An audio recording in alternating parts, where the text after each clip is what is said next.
بسم اللہ الرحمن الرحیم۔ روح کی بیماریاں اور ان کا علاج۔ مجاہدات کے خون کا سمندر از مؤلف۔ سنو داستان مستر ذرا دل پہ ہاتھ رکھ کر، سنو داستان مستر ذرا دل پہ ہاتھ رکھ کر، یہ لہو لہا کا منظر میرا سر ہے زیر خنجر، یہ لہو لہا کا منظر میرا سر ہے زیر خنجر، میرے خون کا بحر احمر ذرا دیکھنا سنبھل کر، میں کلی ہوں نا شگفتہ میری آرزو شکستہ، میں ہوں ایک ہوش رفتہ میرا درد راز بستہ، میری حسرتوں کا منظر ذرا دیکھنا سنبھل کر، میرے دل میں غم نہا ہے میری چشم خوفشا ہے، میرے لب پہ وہ فغاں ہے کہ فلک بھی نوحہ خواں ہے، میری بے کسی کا منظر ذرا دیکھنا سنبھل کر، یہ تڑپ تڑپ کے جینا لہو آرزو کا پینا، یہ تڑپ تڑپ کے جینا لہو آرزو کا پینا، یہی میرا جام و مینا یہی میرا طور سینا، میری وادیوں کا منظر ذرا دیکھنا سنبھل کر، میری آہ کا اثر ہے میرے درد کا ثمر ہے کہ جہاں بھی سنگ در ہے میرے آنسوؤں سے تر ہے، میری عاشقی کا منظر ذرا دیکھنا سنبھل کر، میرا غمزدہ جگر ہے میری چشم چشم تر ہے،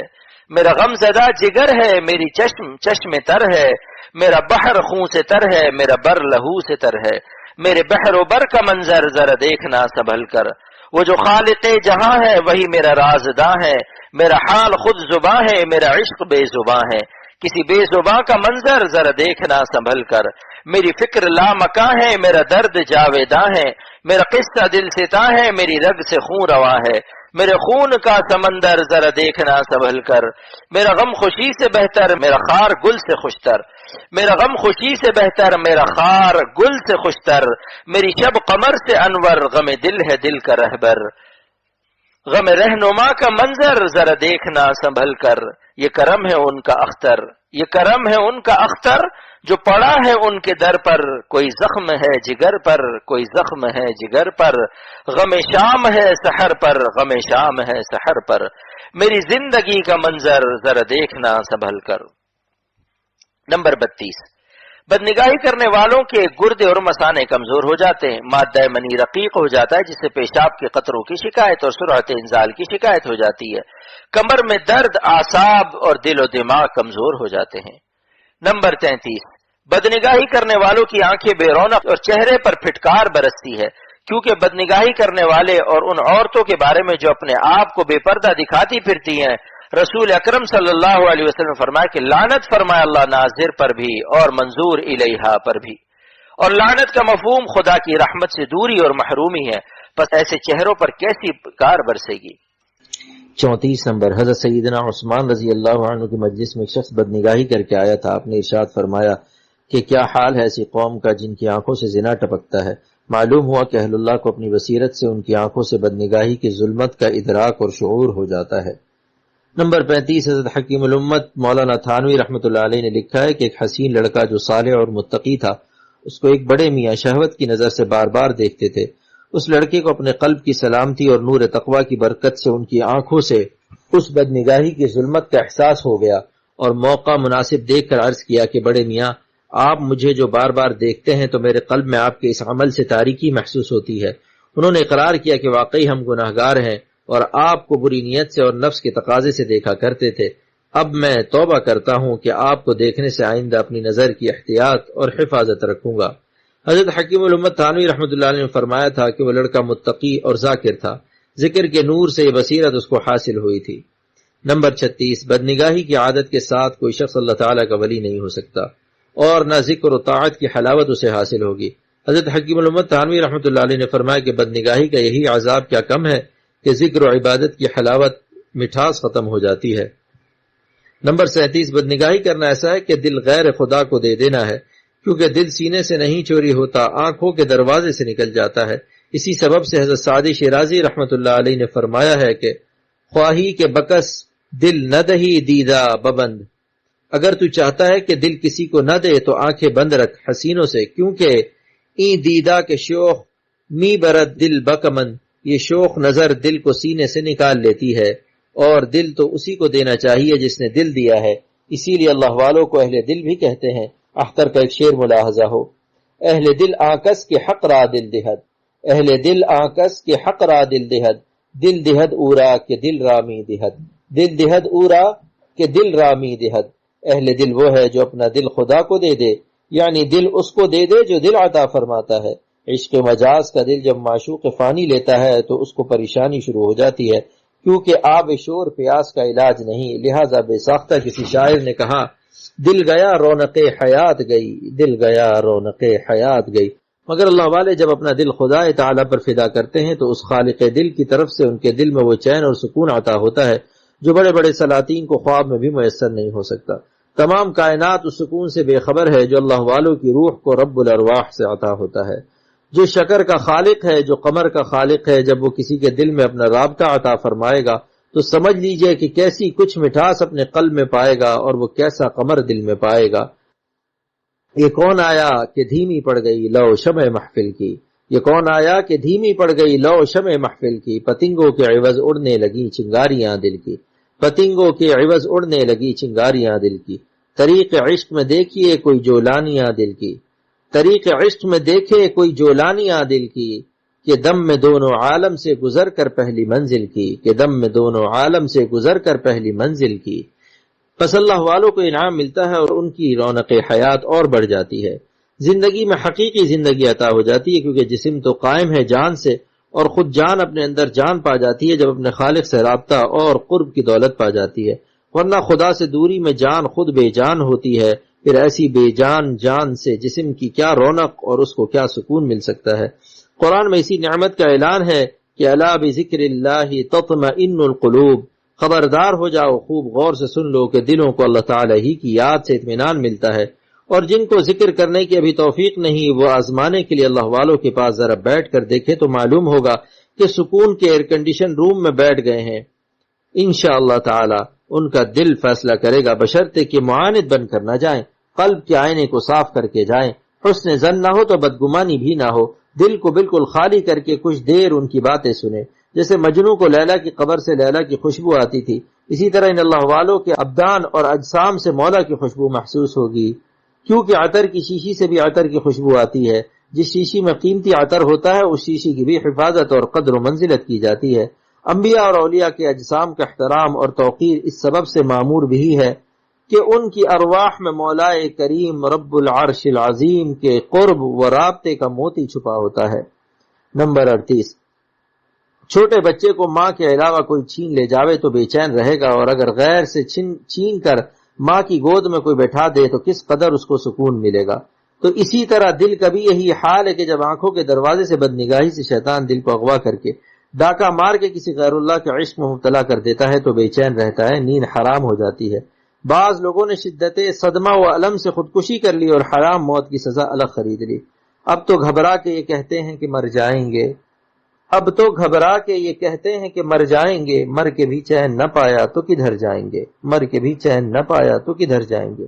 اور جب دل کو اللہ تعالیٰ سے رابطہ کسی اللہ والے کی صحبت کی برکت سے حاصل ہو جاتا ہے تو گویا اس نے اپنے دل کو آغوش رحمت خداوندی میں بٹھا دیا، تو ماں کی گود کا سکون اس ارحم الراحمین کی آغوش رحمت کے مقابلے میں کیا حقیقت رکھتا ہے۔ احقر کے شعر ہیں، آتی نہیں تھی نیند مجھے اضطراب سے، آتی نہیں تھی نیند مجھے اضطراب سے، ان کے کرم نے گود میں لے کر سلا دیا، ان کے کرم نے گود میں لے کر سلا دیا، معذور تھا ضمیر کے اظہار سے لیکن، معذور تھا ضمیر کے اظہار سے لیکن، اختر کو تیرے درد نے پہروں رلا دیا، اختر کو تیرے درد نے پہروں رلا دیا۔ 39 نمبر، بدنگاہی سے محبت پیدا ہوتی ہے اور محبت بڑھتے بڑھتے عشق سے بدل جاتی ہے، پھر عقل مغلوب ہو جاتی ہے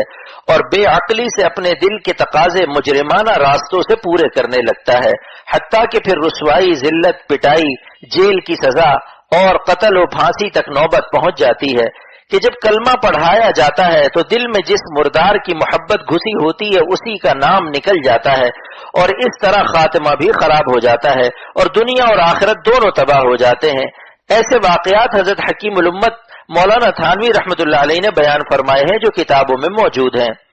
نمبر 40، حسین صورتوں کی طرف جذب و کشش کے متعلق مولانا رومی رحمۃ اللہ علیہ فرماتے ہیں، غرض صورت بگزری اے دوستا، غرض صورت بگزری اے دوستا، گلستہ است گلستہ است گلستہ، اے دوستو اگر صورت پرستی سے تم خلاصی پا جاؤ پھر حق تعالی کے قرب کا باغ ہی باغ تمہیں نظر آئے گا۔ عشق ہائے کز پے رنگے بود، عشق نبود عاقبت ننگے بود۔ جو عشق عارضی رنگ و روغن کے سبب ہوتا ہے وہ جلد ہی زائل ہونے کے بعد شرمندگی اور ندامت کا سبب بنتا ہے۔ اسی عارضی حیات کو امتحان کی حالت میں سمجھنا چاہیے۔ تقویٰ کے ساتھ مجاہدہ اور تکلیف کا تحمل راحت دائمی کا سبب ہوتا ہے۔ جب یہاں کی فانی زندگی میں فانی صورتوں کی طرف جذب و میلان پریشان کرے، عذاب دوزخ کے مراقبہ کے ساتھ جنت کا بھی تصور کرے کہ جلد ہی یہ امتحان کا زمانہ موت سے ختم ہو جائے گا اور پھر جنت میں ایسی حوروں سے ملاقات ہوگی جو گوری گوری اور بڑی بڑی آنکھوں والیاں ہیں، ان میں محبوبیت بلا کی ہوگی اور ہم عمر نوخیز ہوں گی۔ یہ مجاہدہ چند دن کا ہے، پھر لطف ہی لطف ہوگا۔ احقر کا یہ شعر بھی خیال میں رہے، دنیا سے مر کے جب تم جنت کی طرف جانا، دنیا سے مر کے جب تم جنت کی طرف جانا، اے عاشقان صورت حوروں سے لپٹ جانا، اے عاشقان صورت حوروں سے لپٹ جانا۔ آخرت میں ہر آرزو کی تکمیل کے لیے دنیا میں ناجائز آرزوؤں کا خون رائے گا نہیں ہے۔ حضرت رومی رحمت اللہ علیہ کا ارشاد ہے، نیم جاں بستانت وسط جاں دہد، اونچے درو ہمت نیا ید آ دہد۔ مجاہدے میں حق تعالی بندوں سے آدھی جان لیتے ہیں اور اس کے عوض میں 100 جانیں عطا فرماتے ہیں۔ کیا ہی نفع بخش تجارت ہے کہ آدھی جان کے بدلے میں اس کریم رب سے 99.5 زیادہ پاوے گا اور اس سے بھی زیادہ وہ نعمتیں عطا فرمائیں گے جو تمہارے وہم میں بھی اس وقت متصور نہیں ہو سکتی ہیں۔ نہ ہما ملک جہاں دو دہد بلکہ صدہا ملک گونا گو دہد۔ صرف اسی دنیا حقیر کا ملک نہیں عطا فرماتے بلکہ سینکڑوں ملک باطنی قسم قسم کے عطا فرماتے ہیں۔ دنیا میں بس اس طرح سے جینا چاہیے کہ حق تعالی جس طرح خوش ہو اسی میں ہم بھی خوش رہیں۔ اپنی تجویز ختم کر کے لذت تسلیم چکھیے۔ احقر کے 4 اشعار، حقیقت بندگی کی ہے یہی اے دوستو سن لو، حقیقت بندگی کی ہے یہی اے دوستو سن لو، دل پر آرزو رکھتے ہوئے بے آرزو رہنا۔ علامت جذب پنہا کی یہی معلوم ہوتی ہے، تیری خاطر میری ہر سانس وقف جستجو رہنا۔ یہ دعوت بے زباں بھی ہے مگر آتش فشاں بھی ہے، یہ دعوت بے زباں بھی ہے مگر آتش فشاں بھی ہے۔ گریباں چاک ہو کر عشق حق میں کو بکو رہنا، کسی خاکی پہ مت کر خاک اپنی زندگانی کو، جوانی کر فدا اس پر کہ جس نے دی جوانی کو۔ اس شعر کی تشریح یہ ہے کہ ایک بلاک بعض مقامات پر اس کو اینٹ کہتے ہیں جو سرخ رنگ کی ہوتی ہے، جس سے یہاں مکان تعمیر کیے جاتے ہیں۔ 2 روپے قیمت سے خوب سیمنٹ ڈال کر تیار کریں اور اس کو کسی بھنگی کے مکان میں لگا دیں، اور اسی طرح دوسرا بلاک اسی قیمت کا اپنے بیت الخلا میں لگا دیں، اور اسی قیمت کا تیسرا بلاک مسجد کی تعمیر میں لگا دیں، اور چوتھا بلاک اسی قیمت کا مسجد نبوی میں لگا دیں، اور 5واں بلاک اسی قیمت کا خانہ کعبہ میں لگا دیں، تو آپ خود فیصلہ کریں گے کہ یہ سب بلاک اپنی قیمت کے اعتبار سے تو یکساں اور برابر ہیں، مگر موقع استعمال سے کیا ان کی حیثیتوں اور شرافتوں میں فرق نہیں ہوا؟ کیا بیت الخلا کے اندر کا بلاک دعوی ہمسری کر سکتا ہے مسجد کے اندر لگے ہوئے بلاک سے؟ پس اگر اس کی جوانی طوفانی خواہشات کی نظر کر دی گئی تو مرنے سڑنے گلنے والی لاشوں پر جوانی کا بلاک لگ کر جوانی بے قیمت ہو گئی۔ خاک سے بنا عاشق خاک سے بنے معشوق پر فدا ہو کر تباہ ہو گیا۔ خاک جب خاک پر فدا ہوگی تو گویا خاک نے اپنے کو خاک میں ملا دیا، جیسا کہ قبرستان میں عاشق اور معشوق دونوں کی قبروں میں 6 ماہ بعد ان کا حشر دیکھ سکتے ہو کہ دونوں خاک ہو کر رہ گئے۔